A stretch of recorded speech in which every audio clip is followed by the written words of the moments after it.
हिंदुस्थानी शास्त्रीय आणि नाट्यसंगीताच्या वैभवाची रसिकांना पर्वणी देत ताल आणि सुरांनी स्वरझंकार कार्यक्रम रंगला। निमित्त होते सतीश दोंडेबा मिसाळ प्रतिष्ठान आणि वायोलिन अकादमीच्या वतीने आयोजित पर्वती स्वरझंकार संगीत महोत्सवाचे।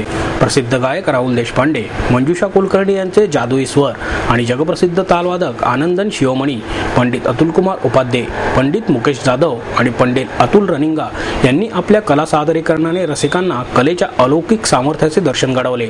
आमदार गिरीश बापट, माधुरी मिसाळ, दीपक मिसाळ, पोलीस उपायुक्त मकरंद रानडे, करण मिसाळ या कार्यक्रमाला उपस्थित होते।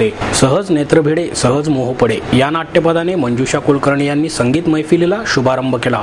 जादुई स्वर आणि तितक्याच ताकदीच्या राहुल देशपांडे यांची साथ यामुळे मैफल रंगत गेली। राहुल देशपांडे यांनी संगीत मानापमान या नाटकातील रवी मी हा चंद्र असा मागे फिरत असे या नाट्यपदाने रसिकांना पंडित वसंतराव देशपांडे यांच्या अलौकिक मैफिलीचा आनंद दिला। माऊली टाकळकर, राजीव परांजपे, प्रसाद जोशी यांनी साथ संगत केली। जगप्रसिद्ध तालवादक आनंदन शिरोमणी यांनी वाद्याच्या माध्यमातून पाण्याच्या थेंबाचा आवाज, सायकलची घंटी, धावणारी रेल्वेगाडी, समुद्र चौपाटीवरील वारा याचा आवाज निर्माण करून त्यांनी रसिकांना स्तिमित केले। शिरोमणी यांनी सुटकेस वाजवून ताल धरला आणि रसिक अवाक झाले।